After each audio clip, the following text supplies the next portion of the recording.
collaboration or opportunity maybe once a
מה קורה, עמנואל?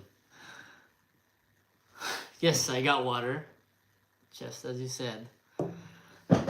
And for some reason,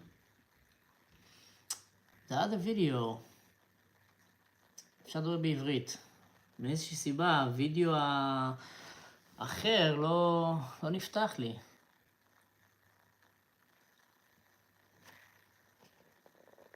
אני מוסיף אותך כמודרטור. Standard moderator.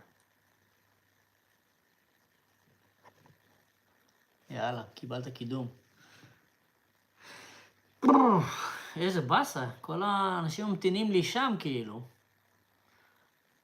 I have two videos, yeah, because I started this one now because the other one is not letting me in. It's just so weird.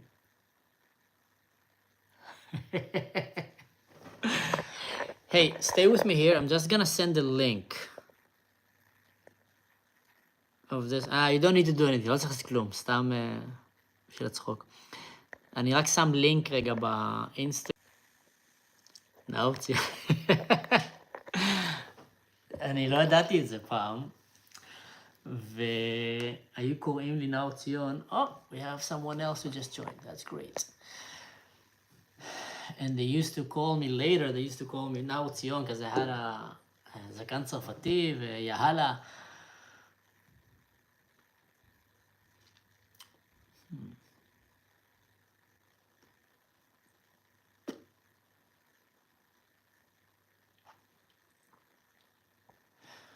So who do we have here? We have Emmanuel. And thanks to you, I have a glass of water. Here's a question. Go ahead. Looks like it might be a one-on-one class.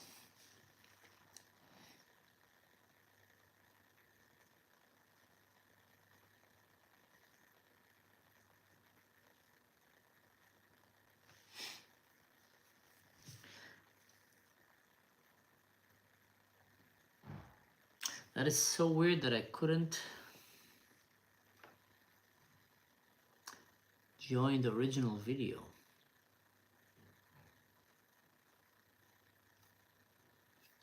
I need to learn better how to make this.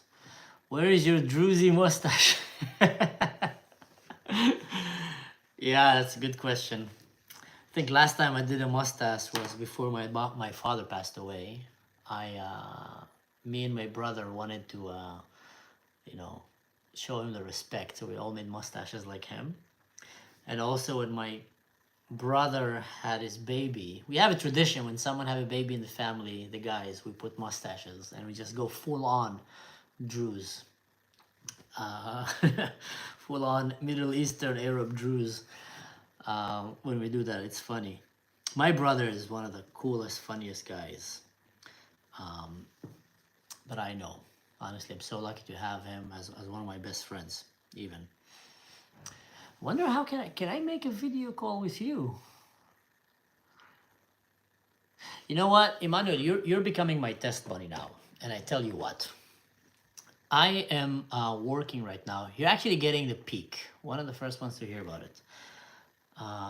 I am in the work right now of making my own official podcast channel where I will be interviewing people, vlogging, and all kind of stuff. And this is for me a practice also. I need to get to master the skills of live videos on YouTube and etc. That's why I'm doing it on YouTube and not on Instagram also, because I want to start, being more active on YouTube, because I feel like the crowd here is usually coming for longer and more in-depth videos. So that's why. But since it's only me and you here, we can wait a few minutes. You can ask a few questions, and if not, I can definitely tell you what I had in mind sharing with the rest of the viewers about the questions that came. How are you?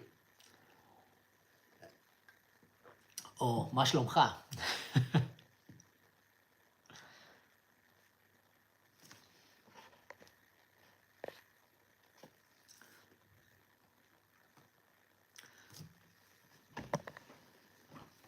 That is so weird that I didn't. We should, definitely. So weird that I couldn't make that video work.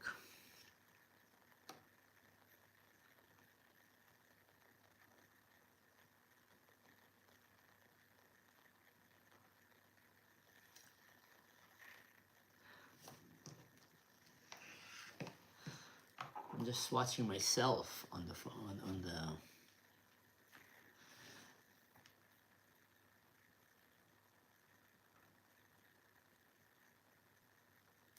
Shaina Tzion, Ahlan, welcome.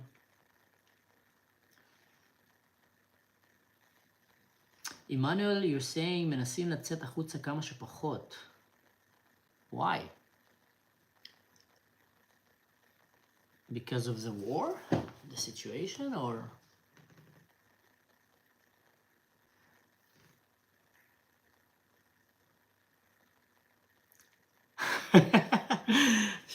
Okay, I see why Shana came. Shana did not came for my political commentary. She came for the Druze food of my mom recipe. And I will do my best. You know what? I will let you choose the next recipe that I'm going to ask my mom to teach us. If you want, I can give you even a few samples. So maklubi I once did, but I can do it again. There's also waraq anib that we did. There's how do you call it? Shish barak. It's a very good one. Opa! Aiza! Here we go. Now we're starting. Aiza is actually good on YouTube, so maybe you can tell me later why I wasn't able to activate my first video.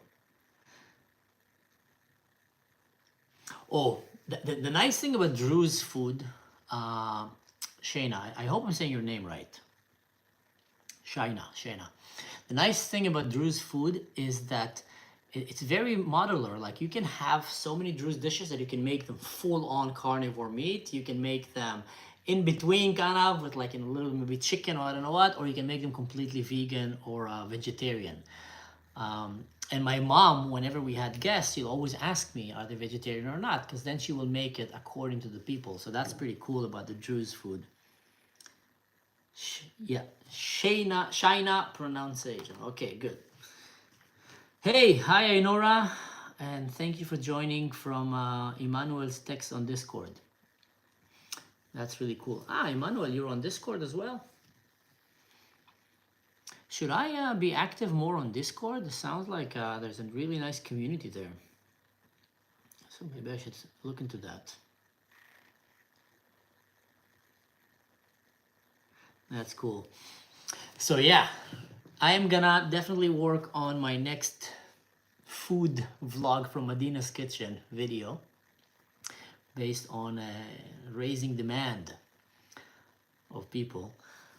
Opa! Shachal also joined. Ahlan, Shachal. I think Shachar joined because he want to see Rafi. So here's what I found about the people who are coming to my live videos. They're either here because of my mom food, because of Rafi, and some, on the way, they want to hear my 5 shekel about the political situation. There's many dying channels, yeah, on Discord. Let's see how many people we have now here. 8. So yeah, let's give it just maybe 1 more minute. You guys can ask maybe some questions meanwhile, before I delve into the Rafah. By the way, did you hear about the stabbing that happened in Germany today? I just made a video, I'm gonna upload it now. There was a radical Muslim who went and stabbed a German guy in the face, and then stabbed the police officer, and then got shot in the process. And I think that is exploding in the Germans' face now. All these people calling for there's only one solution, Intifada revolution, and bring up the Intifada. This is what means Intifada. And I feel like they're starting to understand that.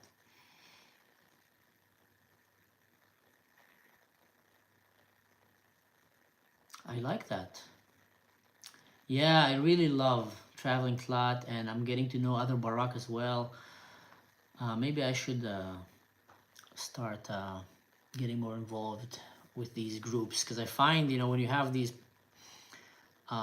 extra groups where people make an extra effort, you end up having people that are actually really interested, and you end up having these really cool conversations. The mood here, great. Zargawi Senior is also in the call. Wow, I'm honored. The whole Shachar Zargawi clan is coming here. Tell him I'm a big fan. Tell him I'm a big fan. Oh, I made Emmanuel a moderator just because he was the only one with me in the call in the beginning. And he begged me not to make it. I'm still learning about the whole thing here. But all right, I think let's delve in. Since we're here, and again, guys, feel free. Like I said, I'm practicing and learning about this YouTube lives, encouraged by Tal to do it. And I think last one was really great, and I want to start doing more and more, and hopefully to see more and more people coming, so we can have these discussions. All eyes on Rafah. One of the things that the world is waking up to right now, I think, well, they're not waking up, but the pro-Palestinians have mastered the art of playing the victim, and they've mastered the art of victimizing, of identifying what's in the West perceived as something that is emotional, and then playing that card.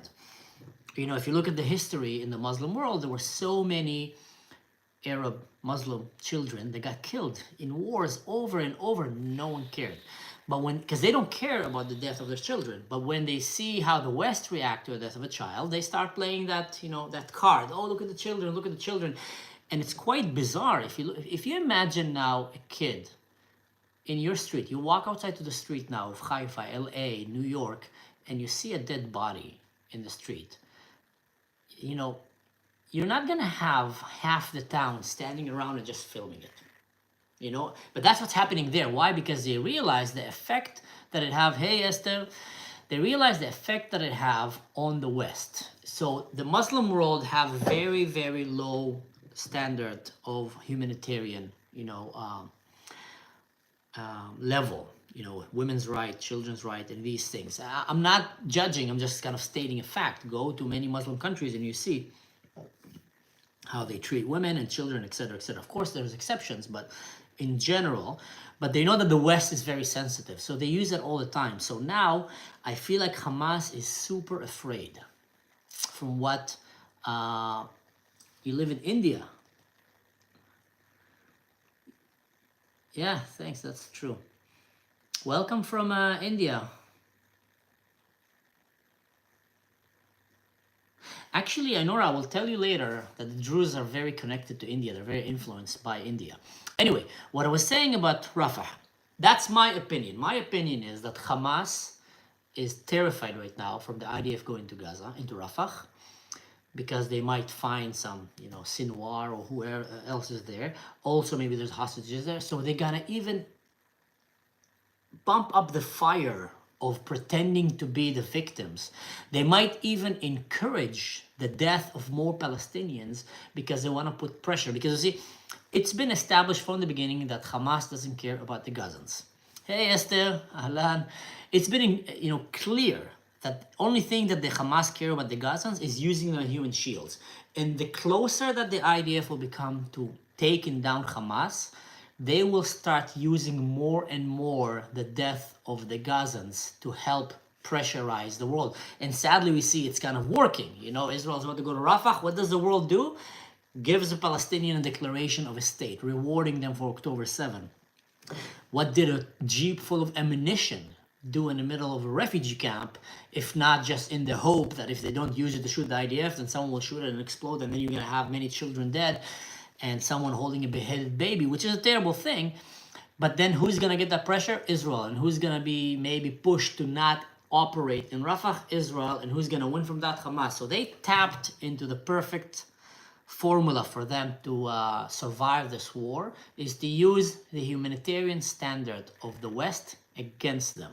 And that's what they're doing, and that's why it does require the West to have a very strong gut, because if you want to destroy terrorism, you're going to get your hands dirty.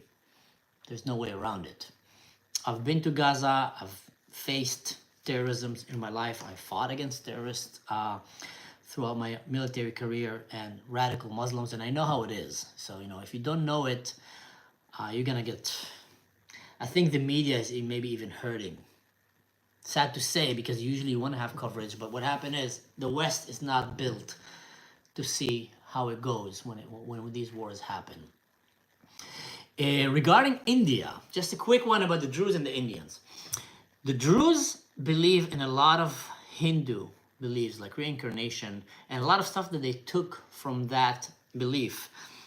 They have inside of the Druze community. So in many ways, the Druze can find themselves quite close to some of the Hindu beliefs and Hare Krishna beliefs and all kind of beliefs. I'm not talking the Christianity that is in India, but that's something that many people don't know.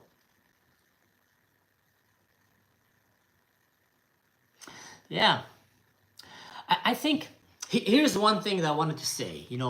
Esther said here Spain gave points, to Eden's song in the Eurovision, and that they're not happy with the leadership. I think the leadership of Europe in the last 10 years have been catastrophic. They have neglected their main responsibility, which is taking care of their people. And instead of protecting their people and taking care of them economically, safety-wise, they opened their gates completely blind and allowed radical Muslim immigration to enter Europe unchecked. How do I know? Because I have relatives from Syria that had to flee Syria because the Syrian regime wanted to kill them. ISIS wanted to kill them. And Nusra wanted to kill them. And my mom came and told me one day, can you help them escape Syria before they get killed? So I helped two of them very closely through the entire journey of a refugee going from Syria all the way into Europe. Basically from getting all the documents ready, hiding a few documents in different places with different relatives in case they get lost, going to Turkey, trying several times in Turkey to go on these speedboats like many of the other refugees that came from the Middle East and from Iraq and Afghanistan, going to Greece, doing the journey by foot all the way reaching Germany. And what he told me was shocking, because what I told him this. I told him, Habibi, you are going right now into Europe as an illegal immigrant. You're seeking asylum. You're literally, someone want to kill you and your family, and you're fleeing a war zone because they want to kill you, because the Muslim radicals there want to kill the Druze, and you're asking for their help. So what you do is the first moment you get to Germany, you go to the police station and tell them, hello, I'm an illegal immigrant. I came here illegally. I'm seeking shelter, refuge. And he told me that when he was on the boat from Turkey, trying to reach Europe, and they had a few chances where the police came and almost stopped them and they ran away. He said that on the boat with him, there were about maybe 30, 40 people, all military-aged men. And he said he was actually the only Syrian, the only real Syrian on that boat. All the other 39 people that were with him on the boat were from Afghanistan, from Iraq, from all kind of, war-torn countries, Libya. And they all burned their passports. And they all said that if anyone says that we're not Syrian, they're going to kill him. So they already, he said many of them were very, very dark in their head. That's how he said. He said, Afkarin kanu soda, meaning that he already knew that probably there's terrorist or radical, Sharia supporting people in that boat. And they threatened that if anyone rats anyone, they're going to kill him. So already you're in a boat full of men that are ready to kill one another, that are lying. You don't know how many of them are active terrorists or support terrorism, going into Europe pretending to be Syrians. Now here's the crazy part. When they got into Europe, all of them just fled, went to Germany, different cities, different this, didn't stop. No one stopped them in the border. He was the only one that listened to me, and he went to the local police station and he said, "Hi guys," Entschuldigung, knocked on the door and gave them the documents and said, "My name is this and this." I'm talking my cousin from Syria. "My name is this and this. I'm an illegal immigrant seeking asylum, seeking shelter here because my family want to be killed." The police in Germany stopped him and says, "What do you want from us?" And he says, "I'm trying to tell you that I came illegally into your country." And told him, no, we have, go to another town, report yourself there. So he's like, "How can I go?" So the police even gave him money and put him on a train and sent him to another town. Now imagine you have a country full of war and terrorism, and then they come to Europe. 1 out of 40 was actually a real refugee. The rest were just opportunity, going to look for a better life, or maybe even people that are active terrorists. You need to be very naive to believe that they didn't come. And that's how easy it was to enter Germany. And now, Europe is waking up and seeing what's happening. So I feel like leaders in Europe, should pay the price. They're changing completely the life in Europe by letting radical Muslims come. Which brings me to the next point I wanted to talk about. I was thinking today, the worst kind of immigration that you can allow yourself to have nowadays is Muslim immigration. If you take Jewish immigration, you're probably gonna have, very good, educated people coming to your country, which is gonna raise the education in your country. They're gonna pay taxes. They're gonna work. If you bring Christian immigration, look at what happened, from Europe to America. It all worked well. But anywhere that you bring Muslim immigration, you end up having terrorism, problem, poverty. I'm not so sure that I can think of any country right now that opened its doors to Muslim immigration, came and said, "Yes, we did such a great decision. We're so happy about it." Correct me if I'm wrong. Don't hide Isa's text. We like Isa. What did he write?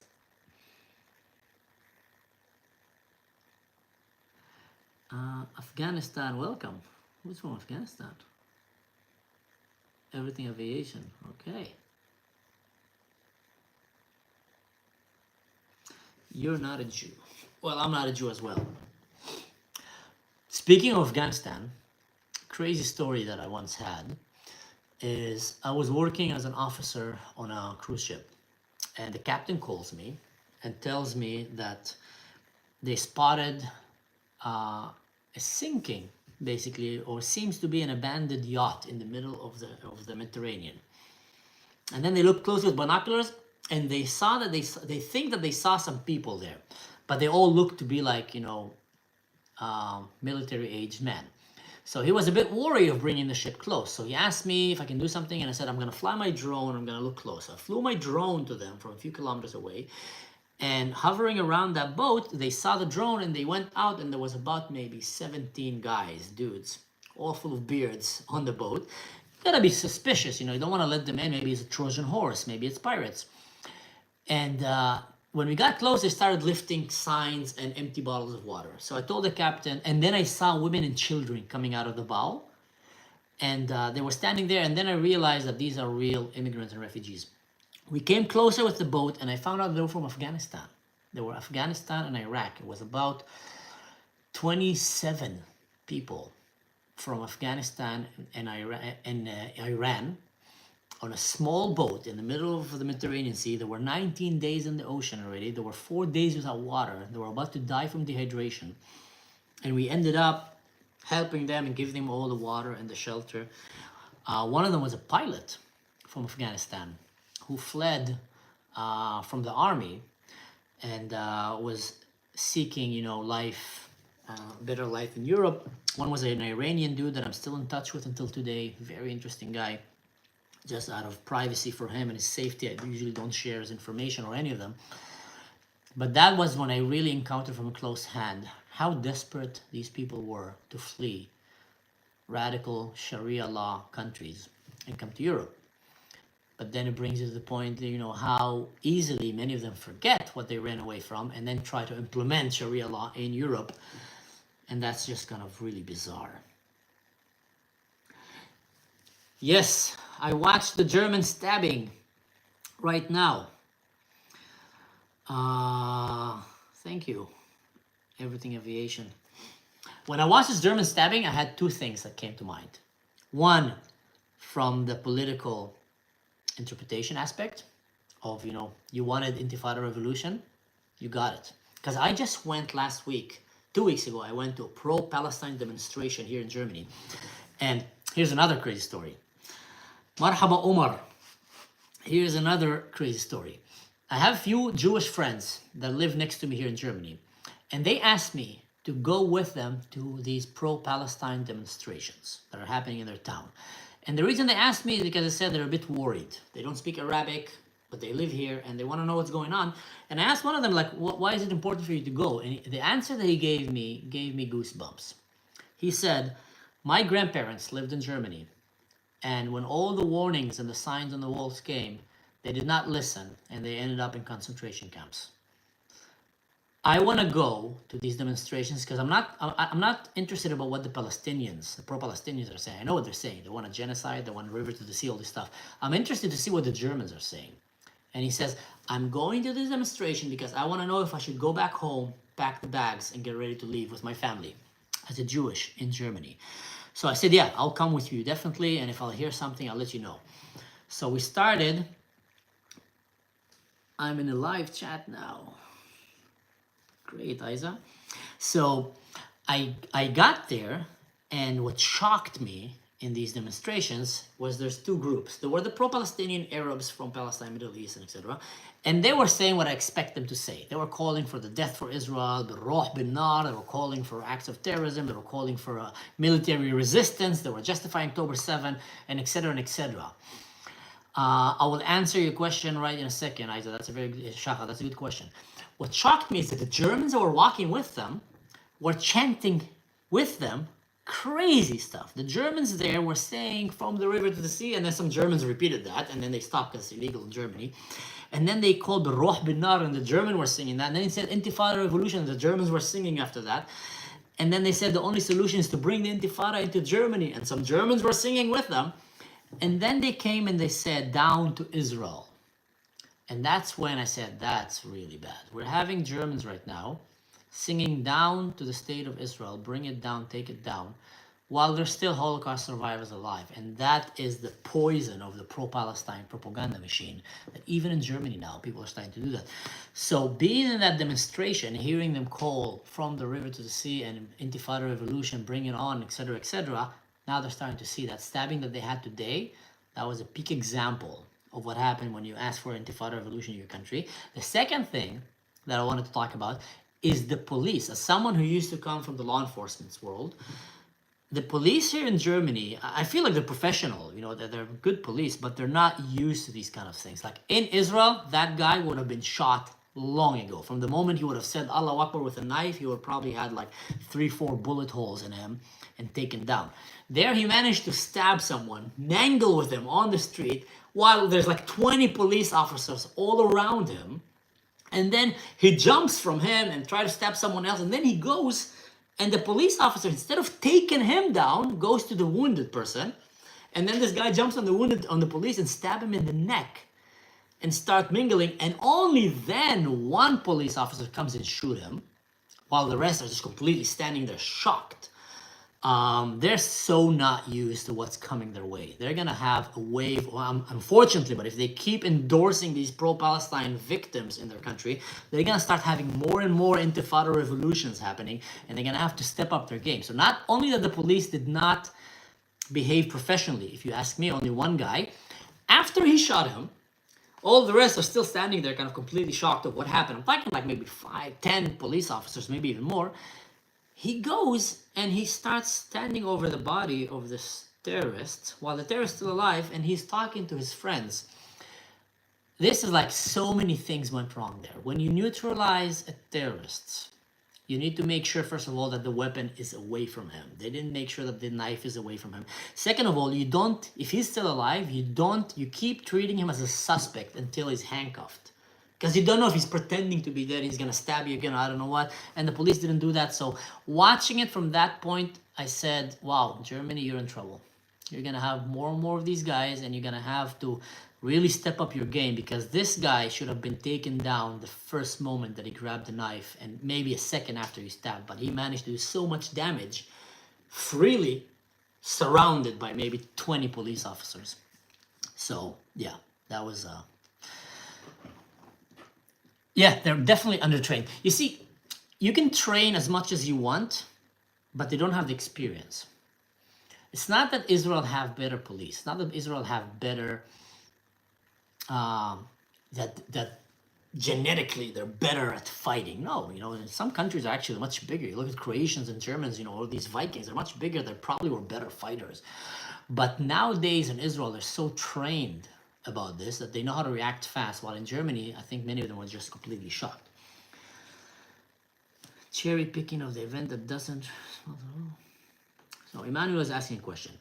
What about the claim we are cherry picking off the event and that doesn't represent all the pro-ISIS, Hamas, Islamic Jihad, Hezbollah, and the rest of the protests? This is nonsense. You know why it's nonsense? Because radical Islam right now, their ideology is not representing a minority in Islam. It's representing quite a big, I don't want to call majority, but quite a big chunk of Islam. When they say death to Israel, when they call for Sharia law, when they just basically quote basic Quran. The Quran basically says that the world is divided to two: the house of Islam, the house of war. Dar al-Harb, Dar al-Salam. And the house of war is anywhere that is not under Sharia law. And it needs to be conquered, and Sharia law needs to be implemented on it. And by Sharia law implemented on it, anyone who's not a Muslim, that's what the Quran says, need to be killed. And the only ones that can live under Islam are the people of the book, Jews and Christians, under very, very humiliating conditions. So most Muslims agree with that. Cherry picking, agree with that. Now, why am I saying that? Because what happened is, when you have a radical Muslim that comes and does what this guy did, you will barely hear any condemning from the Muslim world. You barely hear anyone condemning what he did. When there was this Muslim guy that went and stabbed the priest, the Assyrian priest in Australia, this very famous, very lovely priest, how many Muslims did you hear in the street going out and saying, what a terrible thing did he do? Oh my God, this doesn't represent us. This is so shameful. And trying to defend Islam and push him away. Barely. There were. These people are very brave and very, very important, but they were barely. Why? Because the majority of the Muslim world might not directly support active terrorism, but they're not going to condemn it, which makes them a problem for itself. Exactly. After the destabilization comes control and expansion. Yep, the Bishop Mary. That's the guy. So we're not cherry picking. The main problem, I would say, is that the only one that's pointing right now, the problems in Islam are coming from the West. And these people are being called racist, warmongers, I don't know what. If I will go to a room now full of European hipsters or woke Americans, and I'll come and tell them, guys, Islam is a problematic religion, the way that it is right now, they will shout at me, they will kick me out. I'm basing what I'm saying on personal experience. I'm basing what I'm saying on history, on facts on the ground. Look at what's happening in the Muslim world. they will shame the person that will come and tell them the truth. So they're not being, the radical Islam is not being condemned by the Muslims, and the West is shaming people who are trying to condemn it. So that is the real problem. Let's see, which other interesting questions you had here. What do I actually think about the dangers of Islamic immigration, and not only to Europe? Shachar asked that question. That is a classic question, and I think most of us already by now understand the danger. That if you look at the history, Islam, the Muslim empire was never defeated. There was a Christian empire, Byzantium, there was the Persian empire, there was the Muslim empire, and they were colliding. A lot of the fights were happening over Israel, Crusades and Islam fighting over Jerusalem. There came a point where Christianity did separation of church and state. They told religion, you deal with religion, let us deal with politics. They use the example of what Jesus told them, show me the coin to Caesar, give to Caesar what to Caesar, to God what to God. And then Christianity stopped burning Galileos and scientists and I don't know what, and started advancing scientifically and became much stronger than the Muslim empire, which collapsed and crumbled and got divided into small countries. Instead of one Khalifa, it became suddenly a lot of small countries, Libya, Egypt, Iraq, and etc. But they were never defeated. So their goal to conquer the world remained. You can say maybe even in the DNA of that religion.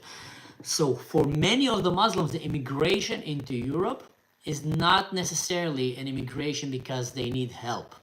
Some need help, but many will jump on that train and say, okay, we cannot take Europe. And they say that. They say, we tried to take Europe down by the sword, but we failed. Third time, twice we tried it and we failed. Third time, we'll take Europe by the womb. We'll take Europe from inside. We'll enter Europe, we'll bring a lot of children, and we'll take them down. So Islamic immigration is super problematic. Super, not only problematic, dangerous.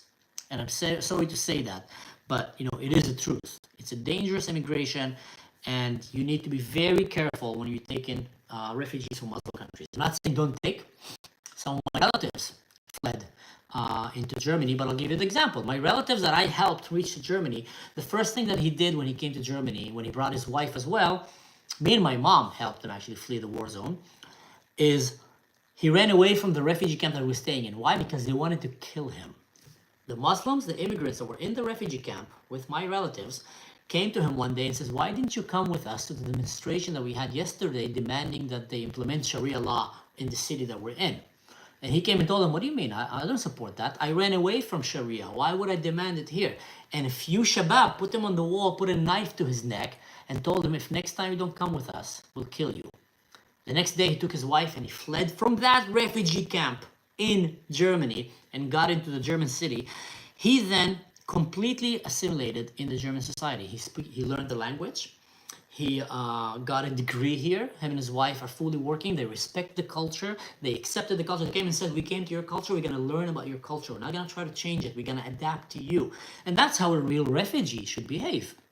When you come to a country seeking for their help, seeking for their hospitality, the minimum you can do is to respect their culture, respect their traditions, show them that you're making an effort to be thankful for what they're doing, and not try to change them and enforce on them the things that made you run away. So that's to Shachan's question about that. What are the consequences? Shachan spent too much time visiting me last week, and he heard me tell my kid Rafi, there will be consequences. So I think he's using some of the words. That looked like Met Police 2.0, yeah. They were untrained, definitely. We spoke about that. Is my microphone acting funny, guys?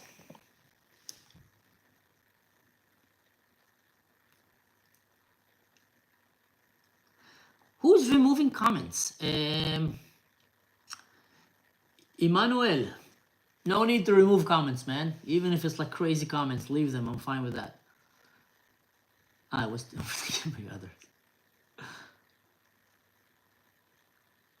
Okay, Emmanuel, keep your hand away from the keyboard. Let's delve into an interesting cookie. and I think many people are afraid to talk about this, but ceasefire.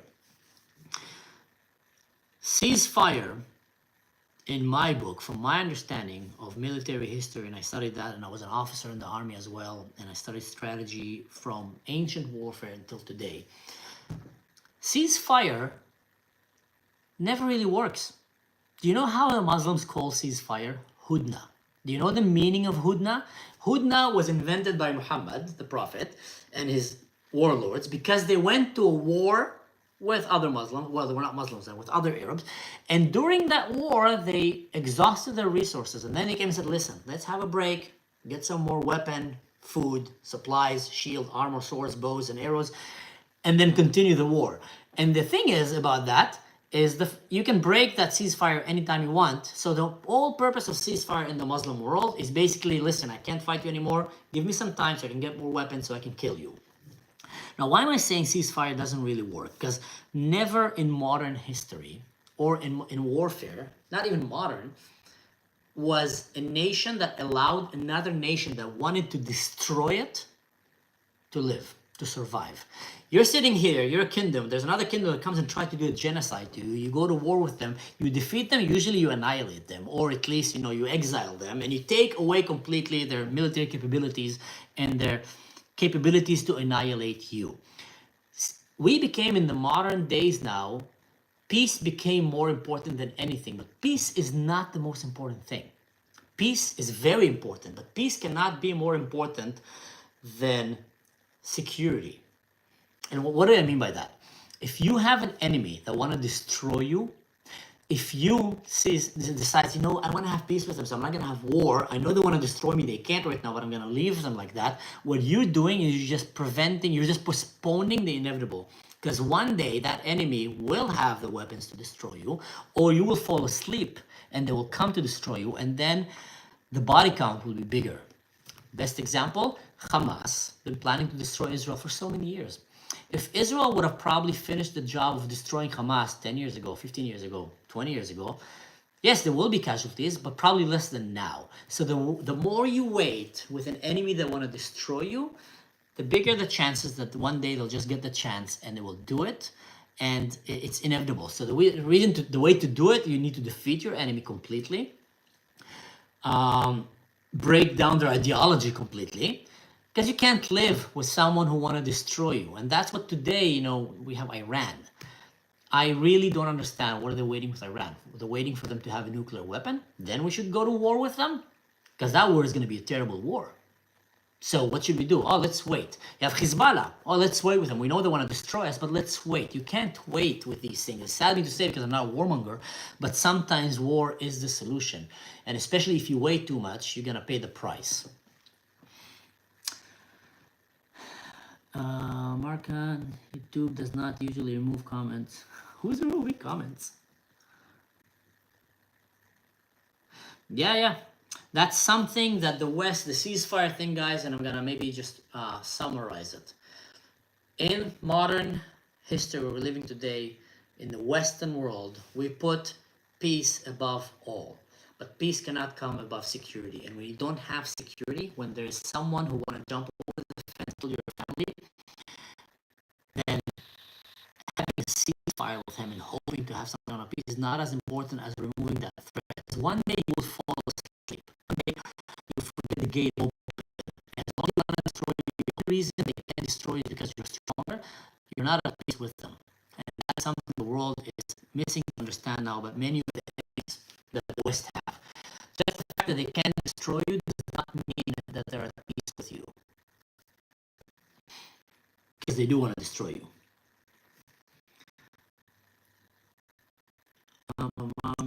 It's huge questions we have.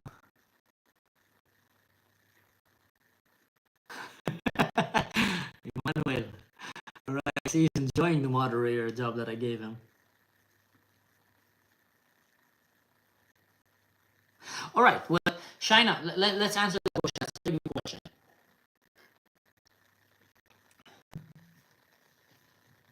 My microphone is bad. Is that my microphone?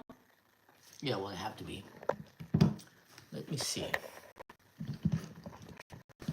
Tell me, guys, if the microphone is still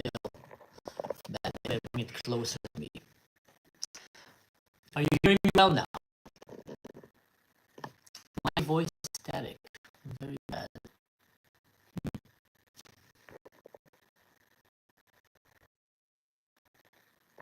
Is it still static?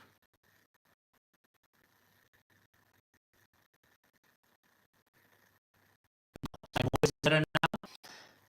Who hears my microphone not working well now? Please let me know. Worse. Internet connection speed.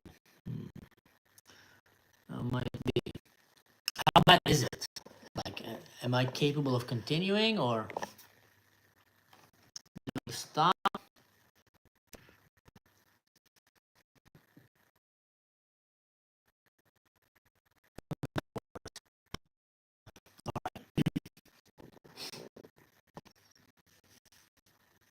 Pretty bad, actually. That sucks. Well, maybe it's infinity worse even. You sound like static with every word. 1, 2, check. 1, 2, check. Let's see, maybe it's loud here. 1, 2, check. Is it better?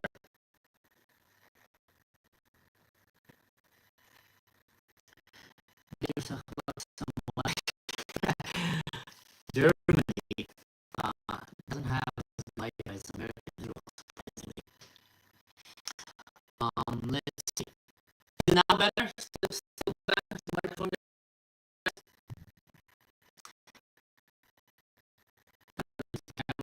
Audio.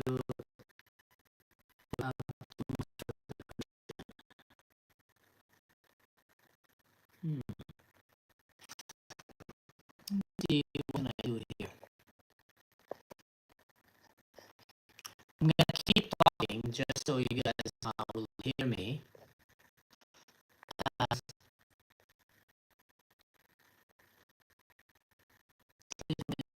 The highlight. Maybe I'll restart the stream. Or I'll restart this. Then you go again. Everyone can keep talking because I feel like it was good. I'm gonna restart it and I'll join again.